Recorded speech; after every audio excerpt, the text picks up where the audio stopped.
Essa primeira parte foi uma primeira parte que eu diria que foi o seguinte.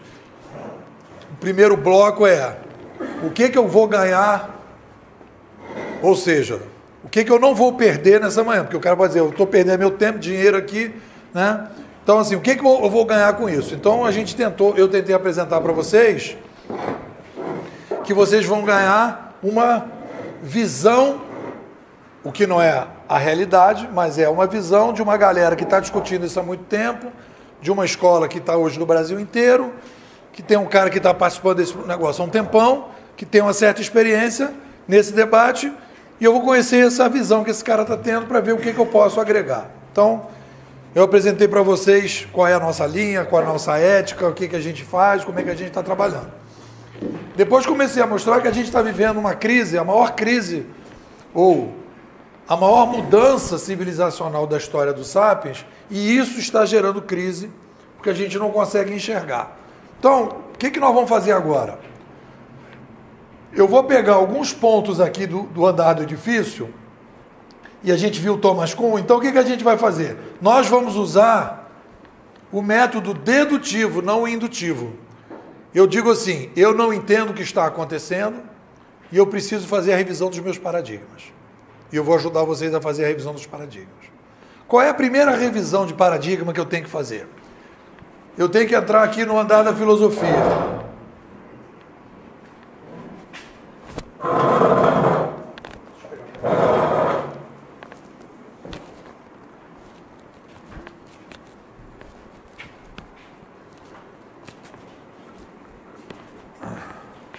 Eu tenho que entrar aqui no debate da filosofia. Aí você vai falar, Nepô, qual é o debate da filosofia que interessa para o meu negócio? Eu não vou fazer papinho de filosofia aqui para encher o saco de vocês. Qual é o papo de filosofia que me interessa para o meu negócio? O que eu tenho que rever na filosofia para o meu negócio? Então, qual é o erro? Por que as pessoas não estão enxergando o digital? É porque a gente não entende direito a essência humana. A filosofia discute a essência humana. Existe um erro de maneira de pensar na essência humana. Qual é o erro principal de maneira de pensar a essência humana? É a ideia de que nós somos uma espécie natural. Eu vou explicar isso. Nós somos uma tecnoespécie. Isso tem um impacto muito profundo na maneira de pensar negócio. A maneira de pensar, Bruno, o negócio muda quando a gente pensa que é uma tecnoespécie. A maneira de a gente pensar os nossos filhos, a maneira de pensar o futuro muda quando a gente pensa numa tecnoespécie. O que é ser uma tecnoespécie? Eu tenho uma brincadeira que eu não fiz ontem, que eu costumo fazer na palestra, vou fazer hoje com vocês. Eu tenho uma aluna, que era uma aluna que fez uns 2 ou 3 cursos comigo, a Mônica, e ela era muito assim, adorava criar uma polêmica no meio da aula, né? A Mônica.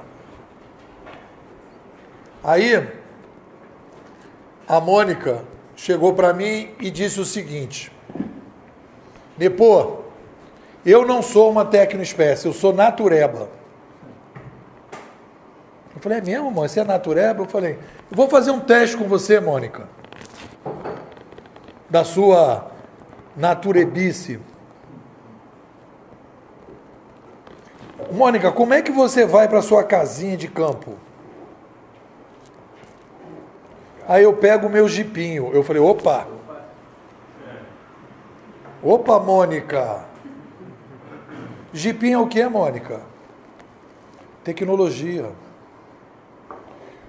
Ela incorporou o Jeep na naturalidade da nossa sociedade. O Jeep já não é tecnologia, o Jeep é natural. Tá dando para entender ali a história, como é que a gente não consegue entender? Olha a cabeça da Mônica, que é um pouco a nossa cabeça também. Não, Mônica, você tem que ir a pé para sua casinha de campo. Vou chegar no cavalo. Você tem que ir a pé. Aí ela falou assim, então eu vou a pé. Mas eu falei para ela, olha, mas você não vai pegar aquela sua botinha da Volner para ir para sua casinha de campo, não, Mônica. Tu vai pelada. Porque botinha, meia, calça, camisa, é o quê? Tecnologia. Você não vai numa árvore Agora eu vou pegar aqui uma camisinha para vestir. Aquilo tudo é tecnologia. É natureza transformada. Então tu tem que ir pelada. Aí ela tinhosa, né? Então eu vou pelada pela beira da estrada. Eu falei, opa, Mônica. Estrada é o quê, Mônica? Petróleo transformado, asfalto. É tecnologia, Mônica. Tu tem que ir pelada no meio do mato. Tá vendo como é que a tecnologia, que a gente não vê tecnologia? Tecnologia pra gente é celular, né? Aí ela falou assim, então vou a cavalo. Eu falei, tudo bem. Sem arreio, sem sela, sem nada. Só um cavalo. Segurando na crina, se tiver crina. Não vai. Hã? Não. Hã? Casinha de campo lá no pé do... Aí eu falei para ela, Mônica, é Mauá, é perto. Aí eu falei, Mônica, pelada, em cima do cavalo, chegando na sua casinha, não vai passar pomada não, Mônica. Porque pomada é o que, Mônica? Tecnologia. Né? Aí eu falei, Mônica, você não é natureba, Mônica, você é vintage. Porque na sua casinha de campo tem um forno a lenha, que é da vovó, que é tecnologia. Você tem um lampião, que é da vovó, que é tecnologia. Então, o que acontece? A nossa espécie, e vocês vão ver o impacto disso, essa mudança, galera, vai mudar bastante a maneira de pensar a sociedade, para os negócios. Um momento importante do nosso encontro. O conceito de tecnoespécie é muito importante para vocês, para a sua salinha lá secreta. Pensa nisso. Bota lá, na porta lá, somos uma tecnoespécie, na porta lá. Eu vou lá visitar, tem que estar escrito. Somos uma tecnoespécie. Aqui trabalha um tecnoespécie. Então olha só, o que é importante para essa história.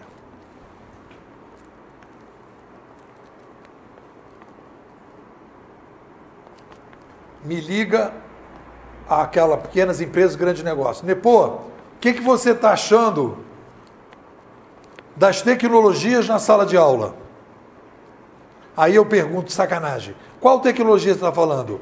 Giz, quadro negro, carteira, luz, caderno.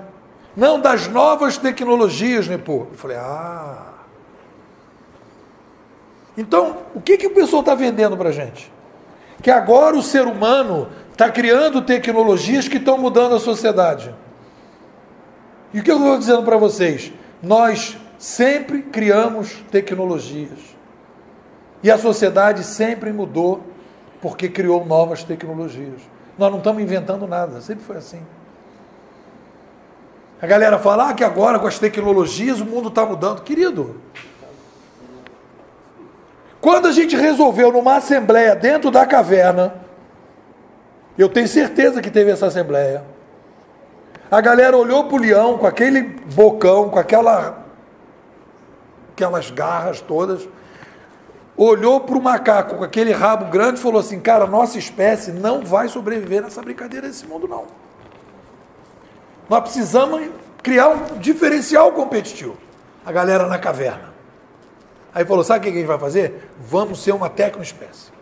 Aí sim nós vamos arrebentar a boca do balão. Aí o ser humano, num diferencial competitivo, numa reunião parecida com essa, dentro da caverna, a galera falou, vamos ser uma tecnoespécie. Aí nós viramos ser humano. Pegamos aí, você viu o filme Náufrago? Loredan, não, sinceramente, cara. Cara, isso aí não, cara, sinceramente, agora você tá aqui de favor, hein? Que o Loredan gosta de você. Olha só, o náufrago. Olha a situação do náufrago. Pra gente ver como é que é a nossa espécie. O cara cai na ilha. O que ele faz para sobreviver na ilha? Refaz todas as tecnologias para poder sobreviver. Se ele ficasse no osso, não sobrevivia. Certo ou não? Então, galera, o cara que falar aqui, anota aí, Loredan, você encontrar aqui em Erechim, e o cara que eu não falar que é Tecnoespécie, você me manda um zap para eu advertir o cara pelo zap. Tecnoespécie. Isso vai mudar a maneira de pensar a cabeça de vocês, vai ajudar o negócio novo. Bota isso na cabeça. Vocês vão entender o ser humano, porque, galera, nós não estamos vivendo revolução tecnológica. Isso é uma mentira que estão vendendo para vocês. Nós estamos vivendo a revolução humana. E a gente precisa entender o novo ser humano para vender para esses caras. Está entendendo? Isso. Mudou. Não. Tudo bem, mas a essência é a mesma. Não é uma revolução tecnológica, é uma revolução humana que está usando a tecnologia para resolver, como sempre fez, desde o dia que a gente nasceu, problema. Ninguém, eu falei isso ontem na palestra, ninguém usa Uber porque gosta do aplicativo. O cara usa Uber porque resolve o seu problema. No dia que o Uber passar a deixar de resolver o problema, o nego vai jogar fora o aplicativo do Uber.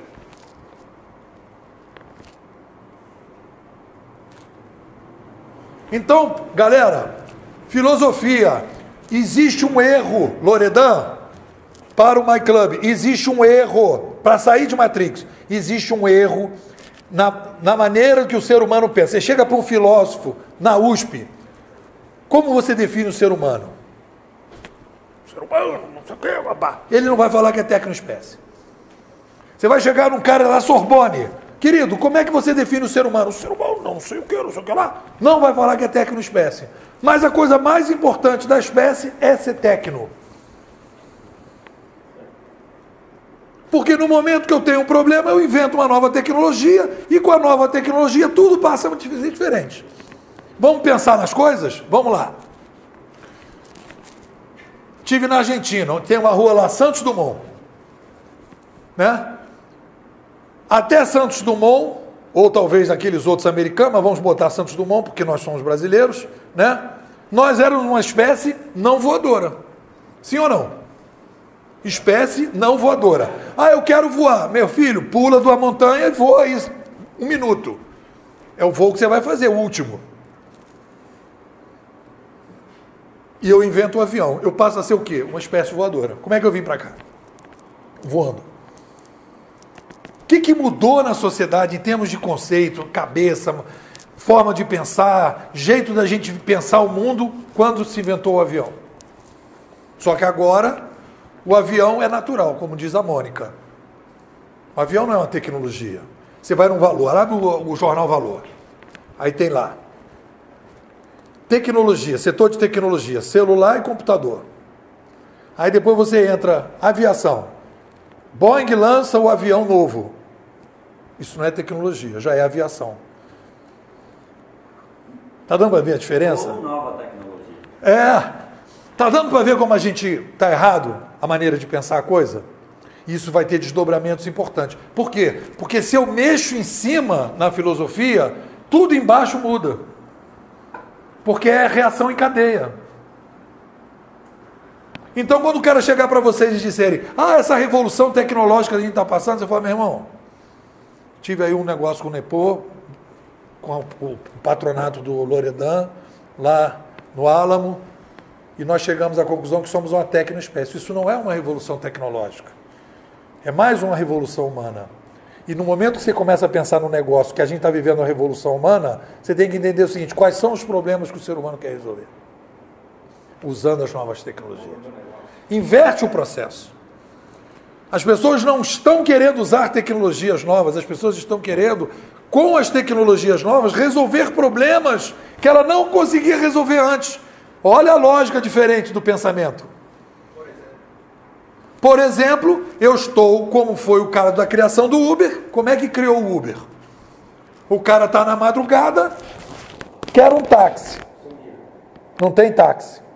Aí o cara, mas sacanagem, não tem um táxi para mim essa hora? Será que eu não consigo inventar um aplicativo que eu consiga ter táxi qualquer hora da noite? Num preço barato, com qualidade? Vamos pensar nisso? E aí começou o Uber. Veio do problema e não da tecnologia. E o mais interessante, o Uber é um mix de várias tecnologias, se você parar para pensar.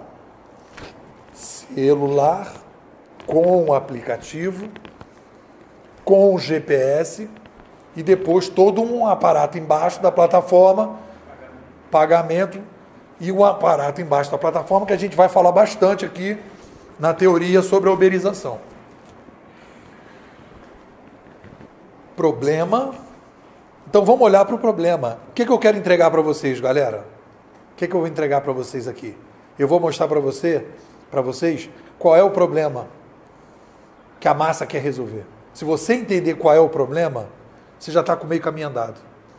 Você só vai tentar mixar a tecnologia. E o mais interessante, nenhuma tecnologia hoje vai resolver o problema do que eu vejo da uberização 2.0, da blockchainização. Nenhuma. Vai ser um mix de tecnologias. Quando o cara começa a falar, não, temos que usar inteligência artificial, temos que usar não sei o quê, que a meta é isso aqui, nada disso vai resolver nada.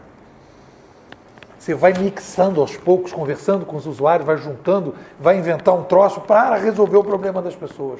É isso que ensina a startup enxuta. Faz um negocinho qualquer, joga no negócio e vai melhorando. O Uber foi assim, é o que funciona. Então não é, agora o futuro é inteligência artificial, não é inteligência artificial, é a solução de um problema que não tem saída hoje. Eu fui para a Argentina, fiquei no Airbnb. Como é que uma mulher que nunca me viu abre a casa dela para eu ficar na casa dela?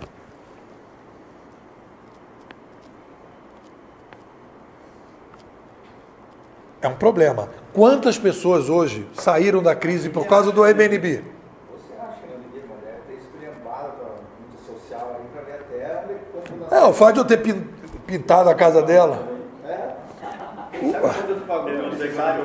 Então, assim, o fato de eu ter pintado na parede dela, somos uma técnica espécie, você acha que ela vai ficar chateada por causa disso? Claro que não, né, cara? Podia ter feito em espanhol, aí sim, né? Então, galera, essa mudança filosófica de tecnoespécie vai mudar tudo para baixo nos negócios.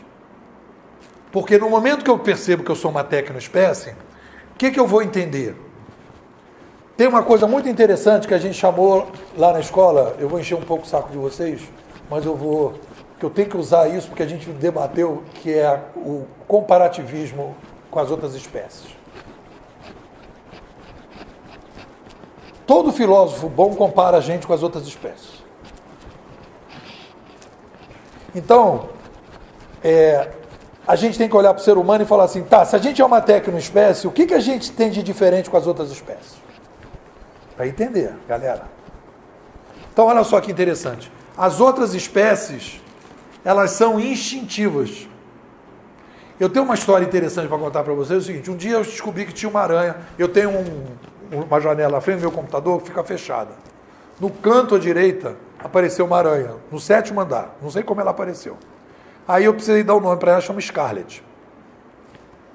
Então fica a Scarlett lá. E eu passei a ser um observador da vida da Scarlett. Ela já está completando 1 ano comigo. A Scarlett está lá, a janela está fechada, ela não abre, então ela está lá, ela fez as teias dela toda lá, está tudo beleza e tal, e eu estou acompanhando a vida da Scarlett. Aí um belo dia a Scarlett morre. E deixa uma filhinha, pequenininha. Eu falei, essa bichinha não vai sobreviver. Ainda fiquei assim, querendo assim, ficar jogando mosca, porque fiquei com pena da bicha, que eu chamei de Scarlett 2.0. Não é que a Scarlettzinha, primeiro que aquela aranha não apareceu o namorado dela, então acho que a aranha se auto-reproduz sozinha. Essa é a primeira coisa. Não viu o namorado. Se apareceu, não foi na hora da novela, que eu estava ali. A menina pequenininha, eu cheguei da Argentina agora, ela já está quase do tamanho da mãe, a teia está muito maior, e ela não aprendeu nada com a mãe. Eu vi, ela não aprendeu nada, a mãe não ensinou nada para ela. É tudo genético. Instintivo. Então, os outros animais não são tecnoespécie. E aí nós vamos começar a entender, galera. Deixa eu pegar um café. Finalmente, hein? Não, é puro mesmo. Aí, olha só.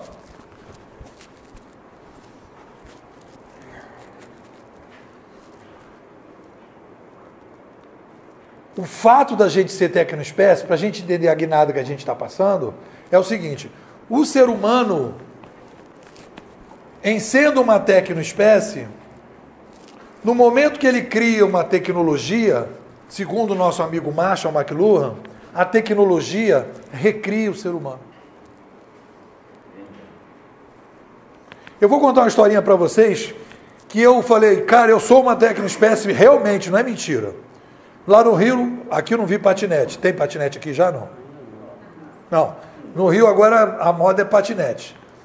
Aí eu peguei, baixei o aplicativo do patinete, falei, entrei no esquema, agora posso andar de patinete. Ou seja, não podia andar de patinete, porque não tinha, e eu agora passei a poder andar de patinete. Eu passei a ser potencialmente o patinete. Olha a minha cabeça. Então, na quinta-feira eu não tinha na minha cabeça a ideia do patinete, e na sexta eu já estava com a ideia, já era um usuário de patinete, já tinha andado. Estou dentro de um ônibus engarrafado. O que o Nepô começa a olhar para fora? Cadê um patinete? Então eu deixei de ser. Antes eu era um não patineteiro e passei a ser um patineteiro. Minha cabeça mudou. E o que é interessante é que a tecnologia ela potencializa e eu começo a pensar num problema de forma diferente. Por quê? Porque ela me permite fazer coisas que eu não podia. Está dando para entender? O papel da tecnologia, ela abre uma nova maneira de solucionar o problema. E é assim que o ser humano vai resolvendo os seus problemas. Então, a primeira coisa importante para a gente falar da filosofia, e aí que é a importância para tudo, é o conceito da tecnoespécie que está aqui em cima. Essa tecnoespécie, quando a gente pensa desse jeito, a gente vai começar a olhar a evolução da sociedade humana de forma totalmente diferente. Nós somos uma tecnoespécie, tá certo? E aí nós vamos entrar numa discussão que a gente falou ontem lá, que é o seguinte: uma tecnoespécie, diferente dos outros animais, não tem limite demográfico. Não tem limite demográfico.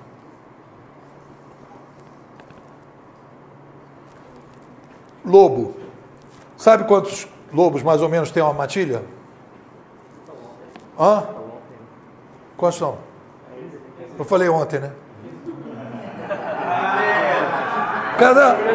Cadê querendo fazer uma média? Cara, o cara quer fazer uma média, cara. Depois de 3 erros, né? 3 erros consecutivos. Loredan, 3 erros consecutivos. O cara está fazendo a média. Então, olha só. Presta atenção. Isso, ó. Então, vamos entrar aqui um pouco agora no segundo aspecto da filosofia, da teoria. Então, olha só. Encadeado. Se eu vejo que a gente é uma tecnoespécie, eu vejo que as outras espécies têm, cara, isso. Vocês vão surtar com isso e vão ter que guardar. Então, olha só. Quantas salas tu está abrindo lá? Como é teu nome? Massalo, quantas salas tu está abrindo lá? Uma sala só? Tem quantas paredes essa sala? Deve ter 4, né? Então, na primeira, na porta, somos uma tecnoespécie, tá ok? Quando o cara entrar, abrir a porta, quando o cara abrir a porta, nós vamos colocar um outro cartazinho aqui na esquerda, que é o seguinte: eu vou colocar aqui o triângulo para vocês vão... Momento importante da mudança da cabeça de vocês. Vocês estão prontos para isso? Quer tomar a pílula vermelha? Vocês estão querendo? Pagaram para isso, né? Pagaram para isso, né? Então vamos lá, olha aqui. Eu vou mostrar para vocês o triângulo da sobrevivência.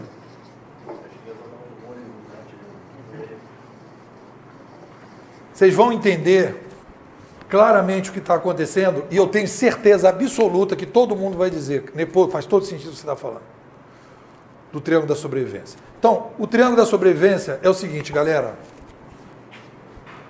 Aqui embaixo, nós temos a população. Aqui do lado, nós temos o modelo de comunicação. E aqui do outro lado, nós temos o modelo de administração. Todas as espécies vivas trabalham com esse triângulo. Se não, a espécie, para sobreviver, ela trabalha com esse triângulo. Então, como é que funciona o triângulo dos lobos? Eu tenho uma população fixa, eu tenho um modelo de comunicação fixo, eu tenho um modelo de administração fixo. Por quê? É instintivo. Então, no lobo, eu tenho 15 lobos, comunicação deles é sonora, e o modelo de administração deles é o quê? Líder alfa. Porque o líder alfa ouve o som e toma a decisão. Ou sente o cheiro, qualquer coisa, faz o uivo e todo mundo se administra, e isso permite que os lobos sobrevivam. Tem esse modelo aqui. Os elefantes, mesma coisa. Se toda espécie tem um triângulo, como é que é o triângulo? Não, eu queria meu café. Mesinha ao lado do pique. Então, como é que funciona do ser humano? E galera, é loucura isso, cara. Loucura, mas olha só. Como a gente é uma tecnoespécie, o ser humano tem uma população progressiva. O que vai gerando uma complexidade demográfica progressiva. Uma coisa é ter uma cidade em Erechim com 20 mil habitantes, outra coisa é ter 200 mil, outra coisa é ter 2 milhões.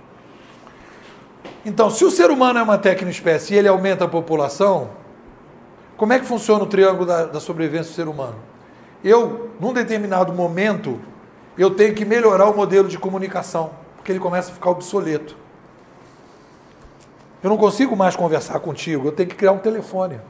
Eu não consigo mais mandar mensagem para ele, porque ele saiu de Erechim, eu tenho que mandar uma carta para ele. Eu tenho que mandar um WhatsApp. Então, a mudança de comunicação, ela passa a ser obrigatória, mais dia, menos dia eu vou ter que fazer. Faz sentido isso? Porque senão, eu não consigo resolver alguns problemas. Certamente vocês passaram por telex, fax, e-mail, WhatsApp agora. Foi tudo na evolução da comunicação, por quê? Porque cada vez ficou mais complexo o problema. Surge a tecnologia, você, cara, opa, isso aí me ajuda. E aí você vai resolver um problema e aquilo vai evoluindo. Olha só. Faz sentido isso que eu estou falando? Olha só agora o pulo do gato. Olha o pulo do gato. Quando você muda a comunicação, você tem que mudar também a administração. A forma de administração muda. Você é obrigado a sofisticar a administração. Por quê? Porque o problema que você tinha antes tem que vir e refletir. Então o que eu crio? Eu crio qualidade, melhoria de qualidade, reengenharia. Eu começo a fazer uma série de mudanças, sofisticação da administração. Por quê? Porque eu tenho muito mais clientes, eu tenho que melhorar a forma de me comunicar interna e externamente, e eu tenho que sofisticar a administração. Não é assim que a gente faz? E eu consigo fazer isso por quê? Porque tudo isso aqui é técnico. Eu vou mudando novas tecnologias que vão me permitindo fazer isso. Esse é o triângulo da sobrevivência. O triângulo dos lobos é fixo, o nosso é mutante. Isso é autoevidente, não tem que questionar isso. É só olhar para a história, não é? Ele não é mutante? Agora, o que está acontecendo agora nesse novo século? Eu saio de 1 para 7 bilhões, eu crio um novo modelo de comunicação, que é a chegada do digital, e eu começo a criar um novo modelo de administração. O triângulo da sobrevivência explica o que a gente está passando. Nós não estamos vivendo nessa revolução civilizacional humana apenas um modelo de comunicação de mudança. Eu consigo ver um novo modelo de administração. O que é? É a uberização. Vamos falar da uberização. O que é a uberização? Como é que ela se caracteriza? Como é que ela resolve problemas? Como é que ela quebra a barreira da gestão? Lá na escola, quando a gente fala de uberização, internamente a gente chama de curadoria. Quando eu comecei a fazer esse estudo, meu livro de 2013, chamava Gestão 3.0. Eu percebi que a gestão não é sinônimo de administração. Gestão é o que a gente faz hoje com os gerentes. O Uber não tem gerente. Qual é a grande mudança que nós estamos passando no novo modelo de administração? Nós estamos matando o gerente. Quando a gente falar do MyClub amanhã, é o seguinte: nós vamos criar um modelo, eu vou sugerir um modelo, você pode criar ou não, que não vai ter gerente. Mas a administração já tem uma regra geral, lei da administração, o teu negócio está dando certo. O quê? O teu negócio está dando certo? O teu negócio está dando certo, tem que ter gerente. Eu acho uma boa fase. Então, eu acho que o que está acontecendo é o seguinte: eu mudaria da seguinte maneira. Porque olha só o que está acontecendo. Olha só.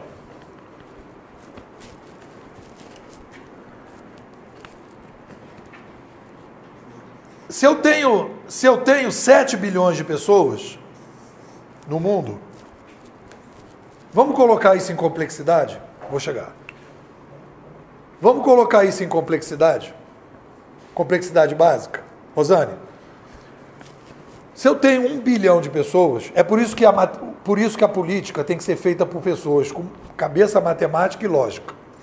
Se você deixa um maluco artista na política, você acaba com o país. Vou explicar por quê. Eu tenho 1 bilhão de pessoas.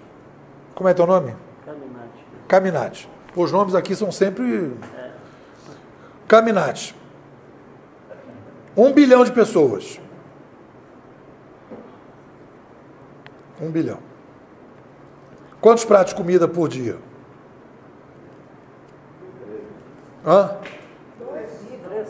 3. 3 bilhões. 3 bilhões. Agora eu vou perguntar aqui para o nosso estudante modelo. 7 bilhões, quantos pratos de comida por dia? Pô, agora tá bom. 3-1. 3-2. 3-1,5. Aí,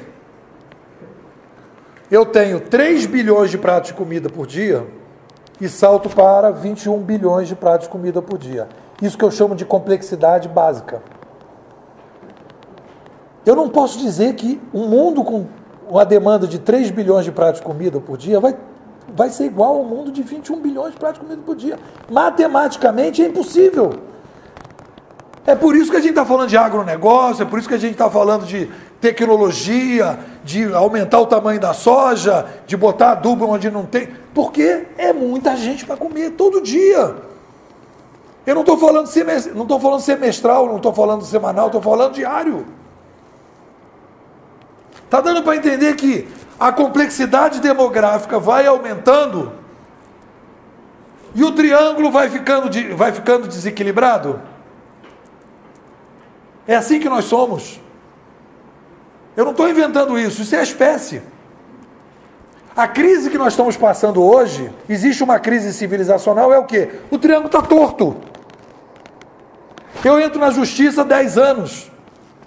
Eu estou falando assim, povão, que não tem amigo do STF. O cara quer uma justiça há 10 anos, quer operar o rim 2 anos. Por quê? Porque aumentou a população. Pega Brasil, 30 para 210 em 100 anos. Coloca aí a complexidade demográfica. 30 vezes 3, 90 milhões em 1900, e hoje nós estamos falando de 600 milhões de pratos de comida todo dia no Brasil. Aí bota água, luz, esgoto, educação, transporte, vai somando. Quando o pessoal diz que a crise do mundo é o capitalismo selvagem, eu não, meu irmão, a crise do mundo é sexo. Sexo desvairado, sem camisinha. De 1 para 7 bilhões. Essa é a crise que a gente está passando. Essa é a crise que o Brasil está passando. E a gente tem que agradecer que os caras estão vivos. Agora tem que melhorar a qualidade das pessoas. A gente tem que começar a pensar como a gente vai usar esse novo triângulo da sobrevivência para resolver os problemas que estão para trás, que a gente não conseguia resolver na gestão. O gerente estava atrapalhando. Só que não tinha outra forma de resolver. E a tecnologia, o que ela faz? Ela abre um espaço para o novo potencial. É isso que a gente não está enxergando. Está dando que a gente não está enxergando? Não está enxergando nem a crise, nem a demanda da população e nem o que a tecnologia pode entregar. Como é que você vai fazer um produto novo? Um negócio novo? Você não está enxergando o que está acontecendo. Qual é a demanda? A demanda é resolver o problema de complexidade com mais qualidade. Foi o que fez o Uber. Nós vamos falar do Uber, como é que eles resolvem esse problema. Eu estava pensando agora, geralmente as férias, elas sempre é melhor tirar em dezembro e janeiro. Aí eu disse, bom, mas a população no litoral, ela cresce 10 vezes mais. 10 vezes mais. Mais de 1 milhão de pessoas de Balneário, onde a população deve ter 100 mil, sei lá. Então eu penso o seguinte, se todo aquele povo se concentra num restaurante que tem capacidade de fazer um prato do dia, 100 refeições por dia, ela tem que fazer 500. Aí tem qualidade? Não vai ser um lixo. Aí eu pensei, como é que eu podia esticar o verão para esse povo todo distribuir melhor? É difícil, mas é uma situação na qual 1 milhão de pessoas que se sentem bem lá. Eu fui a última vez que eu fui, porque a gente tem esse espaço de tempo, de férias, do trabalho, que é sempre aqui, mas nunca mais. É tudo ruim. Aí, vamos pegar essa tua ideia que é legal. Então, o que eu fiz? Como é que a gente faz? Como é que a espécie faz? Vamos ver como é que a espécie faz? Olha só o que a espécie faz. Eu tenho no Rio de Janeiro um restaurante Aquilo. Eu não tenho, não sou Loredan, mas finge que eu tenho. Tenho meu restaurante Aquilo. Né? Eu era um cara que eu tinha um restaurante tradicional. Eu tenho 70 anos. Eu tinha um restaurante tradicional. Aí o cara chegava aqui, né? Você quer comer o quê? Comer aqui, né? Cardápio. Você quer o cardápio? Aí o cara vai aqui, olha o cardápio. Isso. Garçom. Aí eu venho aqui, entrego para ele, que é o cozinheiro. Ó, faz ali para ele ali esse prato aqui, beleza e tal. Terminou o prato, trago aqui para ele. Olha o tempo. Olha o tempo. Então esse cara aqui tem tempo de ficar 40 minutos no restaurante, 50 minutos. Eu tenho o garçom, eu tenho o cozinheiro e tal. Aí o que acontece? Esse restaurante está lá nessa região dos lagos, lá, na região lá da praia, e aí começa a vir essa galera enorme. Aumenta a complexidade. O que eu vou partir? Vou partir para o quilo. Olha como é que a gente resolve o problema da complexidade. Só no restaurante Aquilo você vai ver para onde é que a gente está indo. Guarda isso. Na outra sala lá. Lembra do restaurante Aquilo. Na parede. Eu chego para ele, meu irmãozinho. Não tem garçom não. Não tem garçom não. Tá vendo aquela vizinha ali? Vai lá e se serve. Chego pro cozinheiro, meu irmãozinho. Agora tu vai fazer o seguinte, tu vai fazer comida geral, não é mais prato para não. Você vai botar na bandeja e o pessoal vai se servir. Como é que eu resolvi o problema da complexidade? O que eu fiz? Eu matei o intermediador. O intermediador. Eu matei o intermediador. Para resolver o problema do triângulo da sobrevivência, eu criei uma tecnologia que é a mesa do restaurante Aquilo, mudei o modelo de administração e o que eu fiz? Galera, olha o futuro. Eu matei o intermediador. O que a gente vai fazer nesse novo século? Caça aos intermediadores. Você, intermediador, pode ter certeza que tem um sniper na tua cabeça.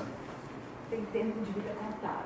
Tem tempo de vida contado. Tem lá uma porrada de garotinho em cima dos telhados com as suas startups, com os snipers mirando os intermediadores. Você fala, transformação digital, isso é tudo mimimi, gente. Esquece isso. Transformação digital. O que nós estamos fazendo? Morte aos intermediadores. O cara está intermediando, está atrapalhando, mata esse cara. Você acha que a gente não vai matar os políticos? Vocês acham que a gente não vai matar os políticos? Você acha que a gente não vai matar os juízes? Você acha que a gente não vai matar os professores, os advogados? Nós vamos matar os intermediadores. Por quê? Porque eles estão atrapalhando, galera. E por que a gente não conseguiu matar ainda? Porque nós não tínhamos tecnologia, agora nós temos. Aonde vocês vão ganhar dinheiro? Matando intermediadores com as novas opções. Tem que entender isso. Não é transformação digital, é assassinar, é serial killer de transformador, de intermediador. O cara perguntar, bota lá na sala, lá no cantinho lá. Serial killer de intermediador. O que você faz? Eu sou serial killer de intermediador. Hã? Se eu for intermediador? Tu vai, fica lá. Mas existe uma diferença entre o intermediador e o burocrata. Não, intermediador, olha só. Esse é um intermediador que é um facilitador. Não, olha só, o intermediador pode ser um facilitador, mas se eu conseguir inventar uma tecnologia para matar esse cara já era. A antiga companhia de telefonia que acabou, né? A antiga CRT, para nós, acabou. O Uber, por exemplo, a empresa Uber. É um intermediador. Não, nós vamos, olha só. Não, calma, gente, calma, o nosso encontro não está acabando agora, não.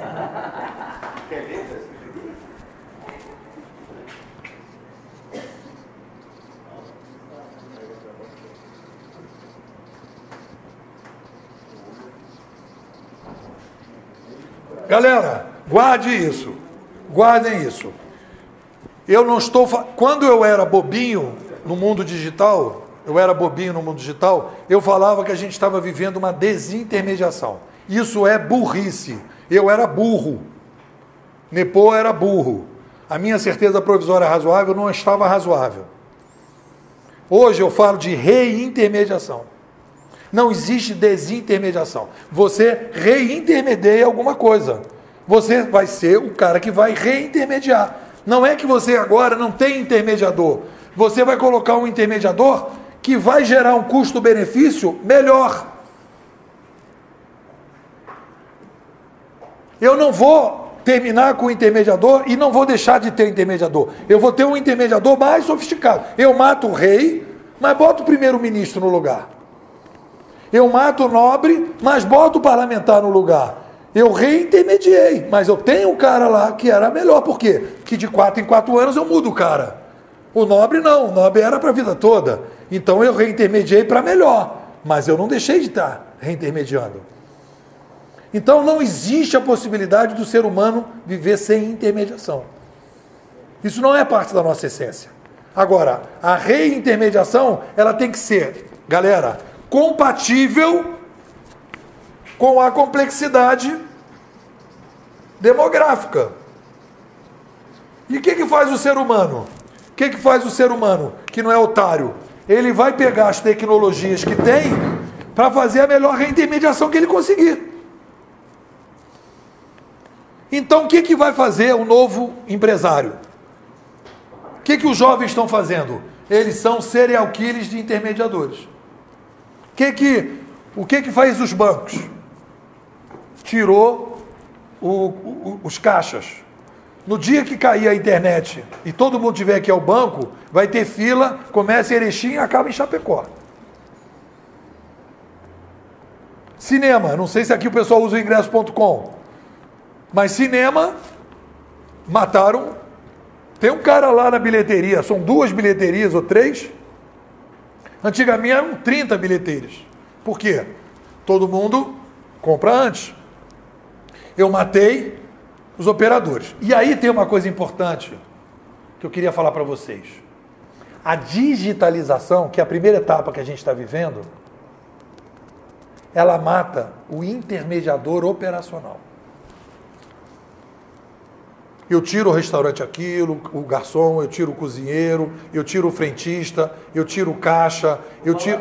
O balanceiro já é o robozinho, que não tem mais o cara pesador, já tem o robozinho que tu vai lá, já acabou isso aí também, né? Já viu que já tem um robozinho que não, acabou o balanceiro. Eu estou matando, e todos os empresários estão vendo a morte do intermediador operacional. O mercado consegue enxergar isso fácil, de maneira tranquila. Todo mundo está falando de digitalização, que tem que digitalizar, tem que tirar os operadores, não sei o quê. O que o pessoal não está enxergando, e que vocês estão enxergando a partir de hoje, é que a grande tendência do novo século não é tirar o operador. É reintermediar a gerência. É isso que entrega o Uber. O Uber tem 0 gerentes. É isso que a gente tem que entender. Essa é a grande oportunidade. A digitalização, se vocês estiverem fazendo digitalização, vocês podem reparar, vocês estão sendo um serial killer de operadores. Como a gente fala do Uber a todo momento, né? Mas ela está meio prostituída, né? Não, olha só, o Uber é uma coisa. Olha só, o Uber é uma coisa, a uberização é outra. Eu uso... desculpa, você não... Esse negócio. Você fala muito dos gerentes Mas o que a gente vai fazer com gerentes que a gente, por muito tempo, investiu praticamente todo o esforço, os maiores treinamentos da empresa estão com os gerentes, o capital da empresa talvez seja com os gerentes, né, intelectual, e daí daqui a pouco a gente vai fazer o que com eles? Eu acho que é a mesma coisa que fez com uma máquina fotográfica. Não, olha só, deixa eu te falar uma coisa. Para onde eles vão? Olha só, eles têm possibilidade de se inserir nesse novo cenário. Tem 2 possibilidades que você vai ter. Ou você vai ser o autor disso, ou você vai ser plateia. Isso é a minha visão. Então, o que eu estou apontando para vocês, na minha visão, mostrando o cenário, é o seguinte. O mundo novo quer matar os intermediadores. Os primeiros que eles conseguiram matar com certa facilidade foram os operadores. A grande resistência hoje é matar os gerentes. As pessoas não estão enxergando isso. E as grandes oportunidades que nós temos hoje de negócio é a possibilidade de você tirar a gerência e aí a gente vai para a uberização. Aí você diz, mas a empresa e tal. Quando eu falei isso na entrevista da Época Negócio, vamos acabar com o gerente, teve aí alguns gurus da administração que chegaram para mim e disseram que como é que eu estava me metendo numa área que eu não domino, administração. Aí eu falei, olha, eu nunca disse que uma empresa tradicional pode viver sem gerente. É impossível. Nunca digo que uma escola hoje tradicional pode viver sem professor. Não pode. Agora, o que eu enxergo o que está gerando valor no mercado são as organizações que mataram o gerente. É isso que eu estou dizendo para as pessoas. Quando eu olho para o Uber, eu não vejo gerente. E aí eu vejo o Uber com milhões de motoristas sem gerente. Não tem um gerente contratando, não tem um gerente demitindo, não tem um gerente promovendo, que é mais ou menos o que o gerente supervisiona. Não tem um gerente controlando a qualidade. Nós vamos entender o modelo. Como eu consigo matar o gerente? Então, o que eu estou dizendo para vocês é o seguinte, se você diz, eu tenho uma empresa uberizada, eu falo, tem gerente? Tem. Então, não é digitalizado, não é uberizado, é digitalizado. Não tem gerente? É uberizado. Obviamente, o cara diz, minha empresa tem 10 funcionários, não tem gerente. Eu falo, não. Eu estou falando de milhares de clientes sem gerente. Aí você tem uma empresa uberizada. Aí você fala, minha empresa investiu tudo no gerente. Aí eu falo, vai continuar investindo? É uma decisão que você vai tomar aqui. Ou você vai criar uma salinha que nem o nosso amigo ali, cheia de dizeres que a gente está botando aqui nas salas, e uma área separada para dizer, eu vou criar uma Sicredi sem gerente. Como é que é isso? Como é que seria isso? Para daqui a 10 anos estar competitivo no mercado. E como é que eu pego esses gerentes e boto aqui no novo, conforme eu for perdendo dinheiro aqui, eu vou botando dinheiro para cá.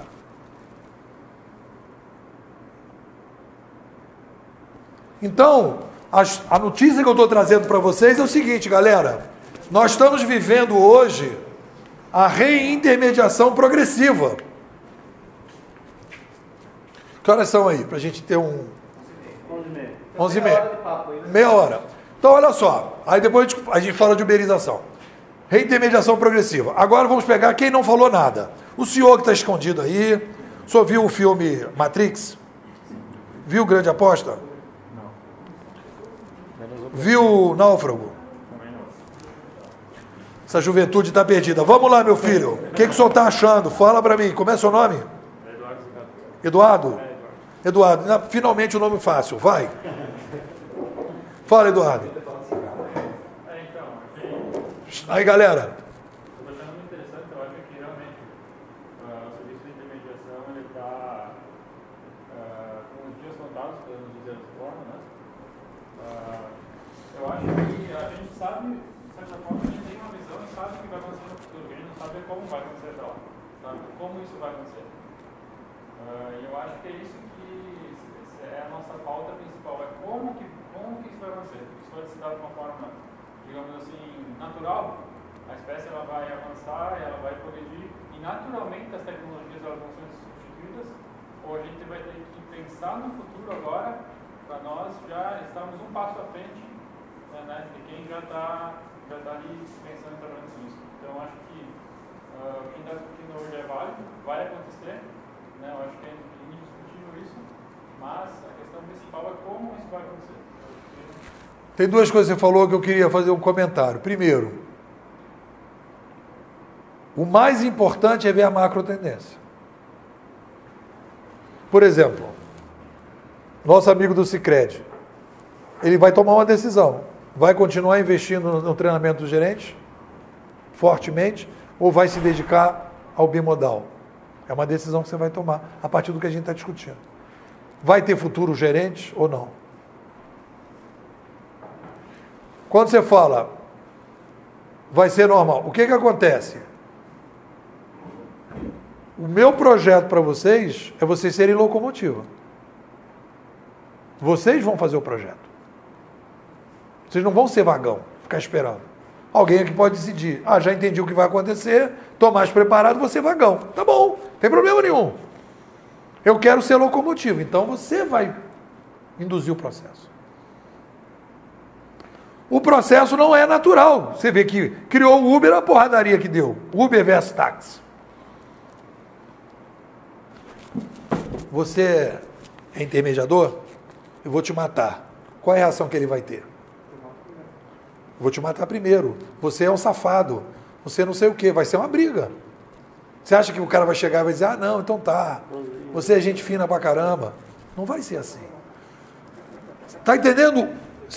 Vocês vão começar a entender agora a briga que a gente está passando nesse novo século, que a gente vê na política, que a gente vê na economia, é um mundo centralizado, cheio de intermediadores obsoletos, muitos deles burocratas, e muitos deles, para falar a verdade, corruptos, que usaram a intermediação para se corromper, e um novo mundo querendo resolver os problemas de uma nova maneira. E a galera aqui batendo nessa galera aqui, não deixando isso aqui acontecer. Essa é a briga. Centralização e descentralização. Essa é a briga. Então vocês vão entrar na descentralização. Vão brigar com os centralizadores. Vão brigar com os intermediadores de plantão. Aqui dentro da indústria, do ponto de vista que a gente aborda, ficar digerindo o que você está falando aí, é um pouco diferente do ponto de vista da indústria, do ponto de vista do transporte, da mídia. Cada um tem um ponto de vista a entender isso. Tá colocando. Tem que adaptar para cada caso. Mas Hoje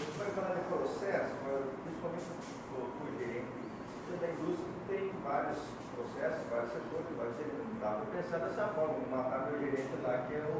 Não, mas olha só, preste atenção. Se você matar o gerente no modelo tradicional, você derruba a empresa. Não, é isso que eu estou falando, não é o meu caso. Eu estou falando o seguinte, então, por exemplo, você tem que montar um modelo descentralizado, uberizado lá de fora, e nesse modelo você não vai ter gerente. Aqui continua igual. Essa é a grande dificuldade desse novo século. Só quis ilustrar aqui para todo mundo. Não, eu sei. A dificuldade do novo século é essa. Olha só que estranho. O modelo atual, vamos ver.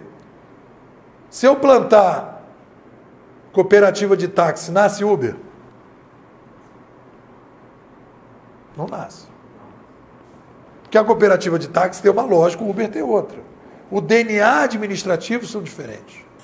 O DNA administrativo do Netflix é diferente do DNA administrativo do YouTube. O DNA de um hotel é diferente do DNA do Airbnb.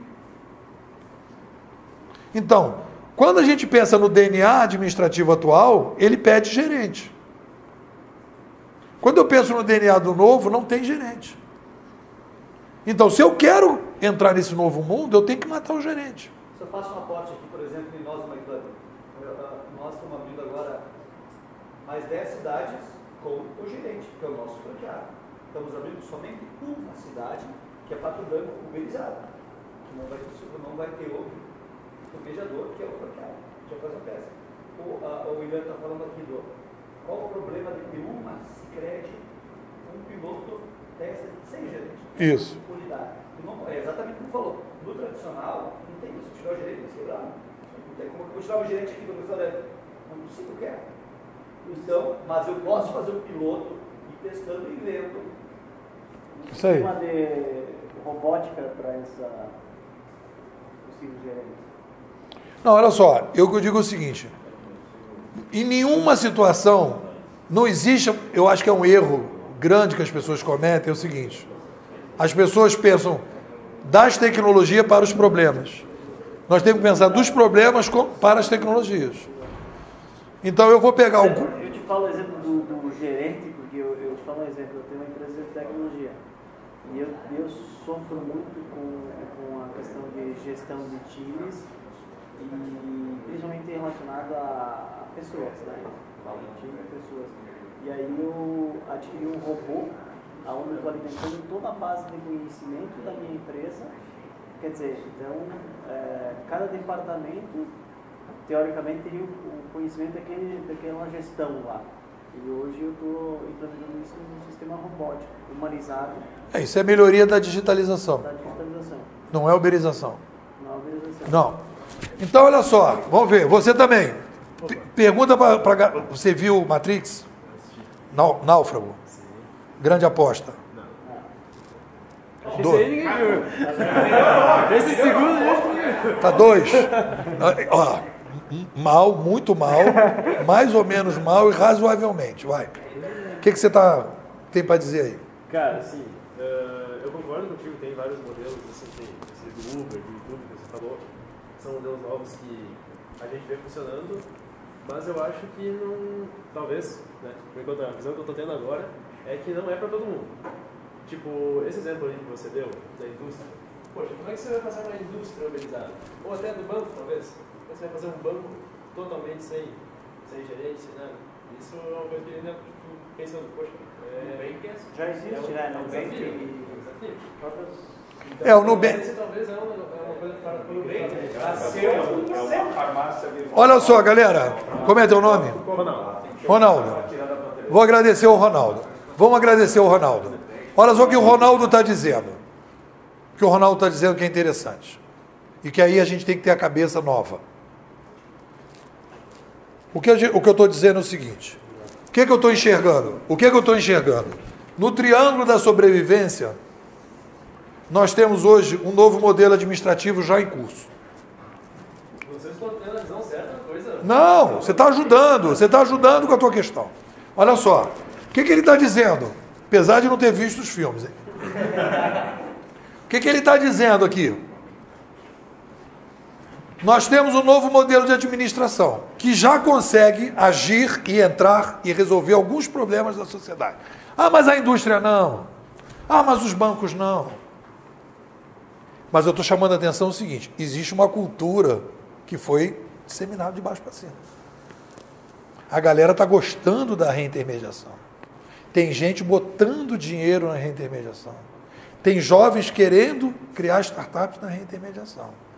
Então você tem aqui um exército de empreendedores querendo sofisticar e aumentar cada vez mais o empreendedorismo na área e tal. Então quando você diz, eu não vejo possibilidade, o que a gente está dizendo? É que ainda algum maluco não pensou naquela tecnologia.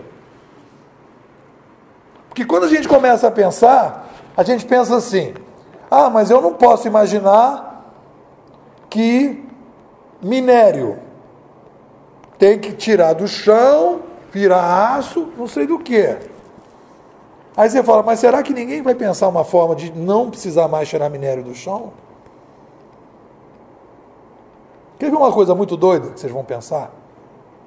Quando a gente chegar a 10 bilhões de pessoas no mundo, e nós estivermos falando de uma complexidade de 30 bilhões de pratos de comida por dia, será que alguém não vai pensar assim, será que a gente não pode inventar uma injeção que o cara anda no sol já está comendo? Que a menina fala assim, ah, eu vou ficar na barraca para não engordar? Hein? Que a menina fala, eu vou ficar na barraca para não engordar? E que ela não precisa mais comer? Você acha que o maluco não vai começar a pensar nisso? E você acha que a gente, de repente, não vai ter tecnologia para isso? Então, o que eu estou chamando a atenção é o seguinte, a gente tem que dizer o seguinte, olha, hoje não tem tecnologia para isso, mas tem demanda. Está dando para entender? Enxergar o problema, enquanto não sentir o problema, enxergar o problema para buscar a solução. Então, qual é a demanda? Qual é a demanda? Reintermediação. Usando novas ferramentas. Se eu não consigo reintermediar, tem gente pensando nisso. Isso vai se manter por quanto tempo? Olha só. Isso, a experiência que a gente tem para o passado é o seguinte, nunca mais volta para trás. Eu não criei o rei, passou para o primeiro-ministro e voltou para rei. Não volta. Eu reintermediei o rei, acabou. Virou república, não voltou para trás. Eu, quando criei o sistema de livre mercado, não voltou para o feudalismo. Foi para frente. Isso não volta mais. Acabou. Então a gente está entrando no novo século, e nesse novo século nós estamos... O grande eixo do novo século é a reintermediação progressiva. E aí nós temos uma frase que foi fantástica, que o nosso amigo Ronaldo Mota, que é um reitor da universidade, que fez o prefácio de um livro que eu escrevi sobre educação, um e-book, que ele disse o seguinte, qual é o grande desafio do novo século? Bruno, bota lá na tua sala também. Essa é importante botar na sala, talvez assim logo na entrada. Olha o que ele disse. O problema do novo século é resolver o problema da quantidade com qualidade. E qualidade na quantidade. Eu não podia resolver o problema do táxi com qualidade. Eu não tenho, hoje uma escola, para ser boa, eu tenho que ter pouco aluno. Eu não consigo ter uma escola de qualidade para massa. Eu falei do restaurante, mas eu tenho um restaurante para 100 e queria atender 500. Se você fizer um restaurante aquilo, talvez você consiga um restaurante aquilo com qualidade. Então é qualidade na quantidade. Você não consegue mais ter um restaurante. Alacate para 500. Pois é. Então você tem um teto demográfico. Para tudo. Então, o que eu acho que a gente tem? A gente tem uma demanda. Qual é o grande barato? Pensando em Erechim, resolver o problema da quantidade e da qualidade. Pensar uma escola que você possa botar todas as crianças com qualidade. Como é que vai fazer isso? Tem que uberizar a escola. O que a gente vai ter que tirar? Tirar o professor. Como é que faz isso? Aí a gente vai ver os detalhes da uberização. Como é possível fazer isso? E você vai ver que a uberização é um sistema mais sofisticado que garante a qualidade. Aí alguém vai dizer, Mas eu não gosto dessa qualidade. Eu gostava no dia que eu pegava uma charrete. Aí você fala, tem aquela ponte que a gente vem de Chapecó? Não tem aquela ponte? Pula da ponte. Ou então pega lá no aeroporto de Chapecó uma metralhadora, quando descer o avião mata a gente. Porque não tem como resolver o problema da complexidade, porque está dado. O que a gente tem agora é se adaptar a essa complexidade da melhor maneira possível. Não adianta ficar chorando sobre a complexidade. Como pegar a oportunidade? Porque a gente sabe que tem várias oportunidades, mas às vezes o mais difícil é enxergar aquela oportunidade. Porque no momento que você enxergou, cara, ali vai, dali em diante vai. Então essa ideia dele, por exemplo, de criar a gente vai chegar a isso na metodologia. Criar uma área separada, que nem você fez. Nessa área separada, colocar lá, nós somos serial killers da intermediação. Aqui não tem gerente. Como é que eu resolvo problemas da sociedade sem gerente? Quais são os problemas passíveis de serem resolvidos? Que ainda não foram resolvidos, que ainda não tem concorrente. E aí começa o trabalho. Aí a gente entra nas coisas americanas, que os americanos são maravilhosos. Startup enxuta. Faz um piloto, joga para a massa, pergunta, melhora, vai crescendo. Os americanos, nessa visão filosófica, estão fracos. Mas na visão do dia a dia, para desenvolver startup, eles são fantásticos. Não tem ninguém melhor que eles. Aí pega o modelo americano, startup enxuta. Esse livro é fantástico. Você lança lá pensa um produto, meu irmãozinho, o que você acha desse produto? Gostou? O que você acha melhor? O que você acha não sei o quê? Foi que a história, ele contou a tua história, Bruno. Quando você era magrinho, ele contou que quando você era bem magrinho, você procurou ele, né? E aí falou que você queria fazer coisa, aí ele falou, volta semana que vem, aí tu voltou semana que vem. Isso é startup enxuta. Bruno, comenta aí. Ó, quem disse que ele era magrinho, não fui eu não, foi sabe? Foi a fofoca de Erechim. Vai. Ele ainda é. Depende se está olhando para o Matrix ou pela vida. O que você diz aí, Bruno? Eu acho que estava pensando muito no Uber. O Uber reintermediou o transporte. Não, o Uber reintermediou a telefonista da cooperativa, reintermediou a prefeitura, que ficava fiscalizando, reintermediou o diretor da cooperativa e reintermediou a própria cooperativa. Fala. Mas ele poderá ser reintermediado Com certeza! pela tecnologia blockchain, por exemplo. Isso. O Uber está achando que ele é o rei da cocada preta. Ele não está entendendo que os motoristas não estão satisfeitos também. A galera quer reintermediar o Uber. Não tem ferramenta para isso, mas serão reintermediados. Já tem, né? Já tem Uber blockchainizado. Já tem a ferramenta, só que ele não está... Ainda está na etapa da disseminação. Galera, vou falar alto e bom som aqui. O futuro é matar reintermediadores, matar os intermediadores, matar intermediadores. E os intermediadores têm que ficar preocupados. E o YouTube tem que estar preocupado. E o Google tem que estar preocupado. E o Facebook tem que estar preocupado. Por quê? Porque estão querendo toda vez matar cada vez mais os intermediadores. Não é só o gerente da pessoa gerente dentro da indústria. É a própria a indústria inteira. Isso. É um processo. A indústria inteira. Por que eu preciso de minério? Eu vou reintermediar o minério. Por que eu preciso de óleo? Vou reintermediar o óleo. Por que eu preciso de comida? Vamos pensar uma forma de não comer. É um pensamento disruptivo, mas é um pensamento. É o pensamento do sério, né? O problema está aí hoje Exatamente. no séria de entrar nos meios digitais. Dependo ainda eu como agência de propaganda, eu tenho um pouco de propriedade para falar, os investimentos dos nossos clientes em TV, que há Caiu, né? 8 anos atrás apresentava assim, um orçamento gigantesco, né, no marketing das empresas, hoje praticamente não existe. Praticamente não. O que a senhora tem a me dizer? É a senhora mesmo. É o que a gente estava comentando, né? Realmente, a tendência de fazer as pessoas pensar por si e realizar, né? Se a gente matar os intermediadores, eu vou ter a minha própria decisão, eu não vou ter alguém para ter uma decisão por mim. Eu vou ter a minha própria decisão porque é Uber. Eu decido pegar aquele táxi, eu ainda avalio, como a gente já estava falando, eu avalio o táxi, o Uber, ele me avalia e forma a minha decisão, né? Então eu acho que é criar pessoas que tomam mais decisões próprias. Eu sou gerente de atendimento, de modo geral. Não, olha só, isso que você está falando, olha só, o que ela falou é fantástico. Olha só o que ela está falando. E aí está indo para o caminho, e aí nós estamos falando da formação da juventude. O que nós estamos falando? O ser humano, ele vive o descentralismo progressivo.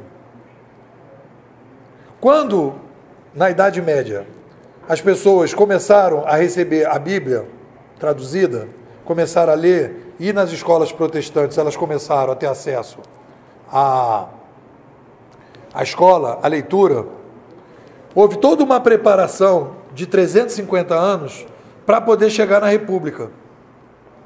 Se a gente implantasse a República logo depois da Idade Média, não ia funcionar, porque as pessoas não estavam preparadas para tomar decisões.